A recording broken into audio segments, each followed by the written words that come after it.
miry clay, set my feet upon the rock, and now I know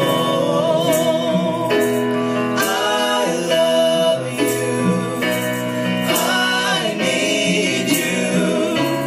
Though my world may fall, I will never let you go. My Savior, my closest friend, I will worship you until the very end. Jesus,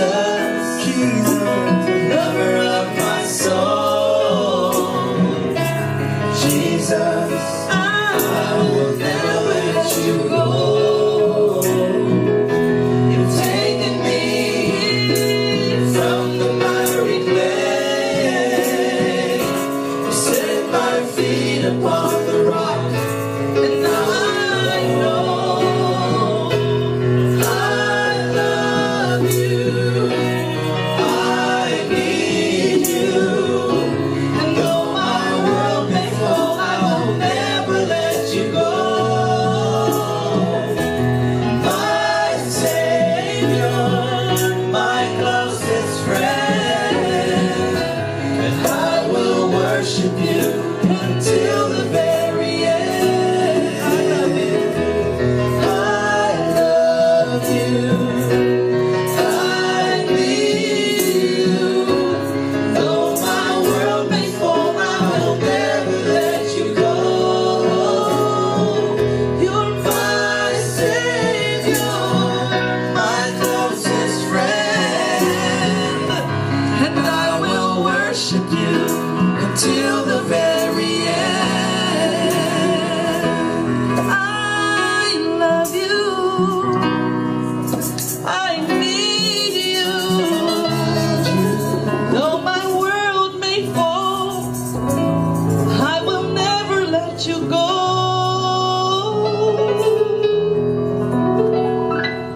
Shalom, my friends. Happy Wednesday to you, and welcome into the month of March. Wow, time is flying by, I'm telling you. And we are that much closer to the feast of Passover, which is our very next feast. I can't wait to be there. Thank you very much for tuning in again in our weekly teaching on worship in the Well Worship widget. So I'm JP, I'm your host, and every Wednesday at 9 in the morning, U.S. Central Time, we get together to discuss a little bit about worship, as we're doing today.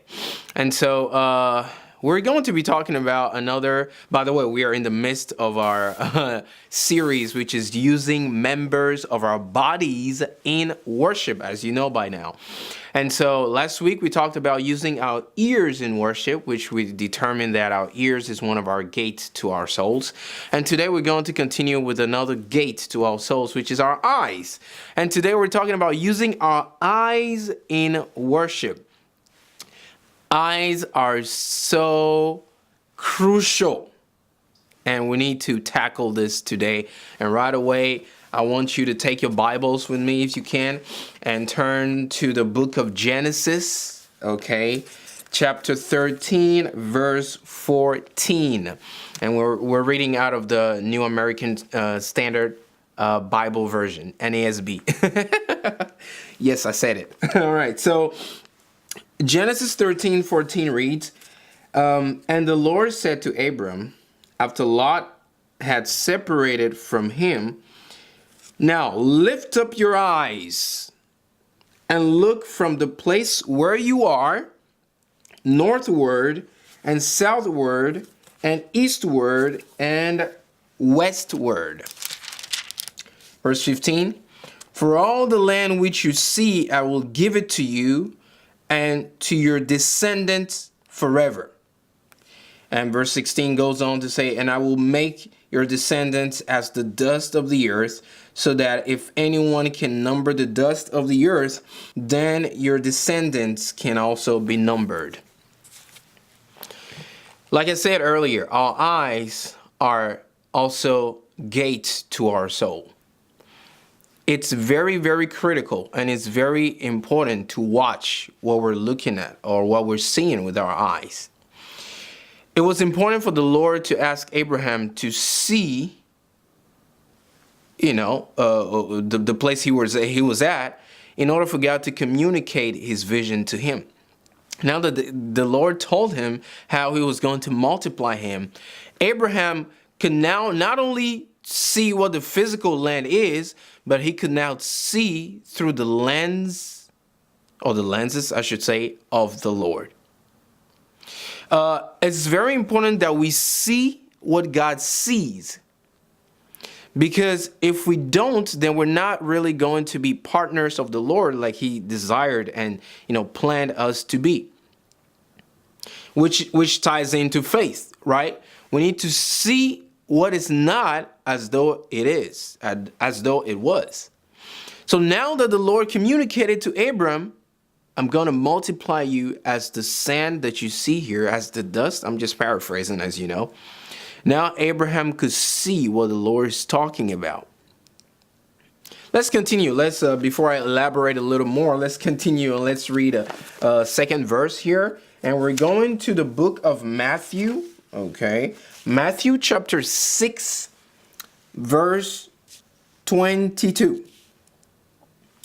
It says, the lamp of the body is the eye. Let me repeat that part because that's very important.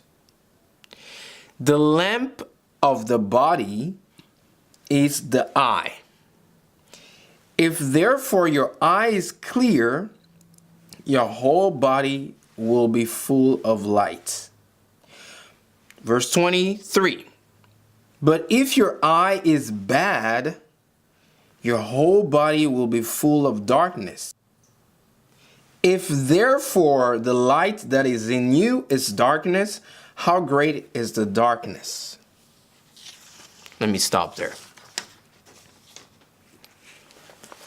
So, we need to see, like I said, through the lenses of the Lord. And these eyes that God gave us are to be used to worship him. How do we worship God with our eyes? Well, we make sure that the things that we see are according to the desires of his heart or according to what he's seeing. And that way we can be totally and fully partners of the Lord and in the work that he's doing and wanting to do. See, if you don't see what the Lord is seeing and you're just looking at and seeing what is physically before you, then you will be a hindrance and stop the Lord from operating in you, in your life, and through you, because you're only limited to what you see right now. And because your circumstances are hard, things are not going well, so you're just seeing that and refusing to allow yourself to see through the lenses of the Lord. But when we see what God is seeing, then now we know what the future looks like, or what a piece of the future looks like. Now we know the vision that the Lord has for us, and now he's given us his vision, and we take it and we run with it. That's when we can say, though my world may fall, I will never let you go, Jesus. Because he's the one who showed you what you've seen in your dreams, or the vision you've had. He's the one who gave it to you. So he's the only one that can take you there to the promised land. That's why you know that you better hang on to him for dear life. This brings me to my final point regarding the eyes. That's why you shouldn't watch anything or everything that's on TV. Not everything is good for you. Remember, your eye is the lamp to your body. If it's bright, your body is lit up. If it's dark, your whole body is in darkness. So whether there's one or two things, just like we talked about regarding the ears, what you're watching is either going to take you even deeper into the light of the Lord, or it's going to snatch you from the light and drag you into the darkness. It's one or the other. There are movies that you watch or that you can watch. There are videos that you can watch that not only would not help you or take you closer to the Lord, but will welcome the kingdom of darkness. You can get demons by watching some movies or by watching some things. So be careful what you watch and ask yourself the same question. Like I said last week, is this going to benefit me as a worshiper of the Lord, or is going to work against my walk with the Lord? If it's yes, it's going to benefit me, please enjoy it. If it's not, then you shouldn't watch it. I hope this helps somebody today. Thank you so much for tuning in. A wonderful time that I've had with you again. Thank you so much. Every Wednesday is an exciting time for me, and I hope you're enjoying it too. And have a very good rest of your week as well. And I will see you next week with another widget. Thank you so much. I'm JP. We're Adat Connect, and may the Lord be with you. Bye-bye.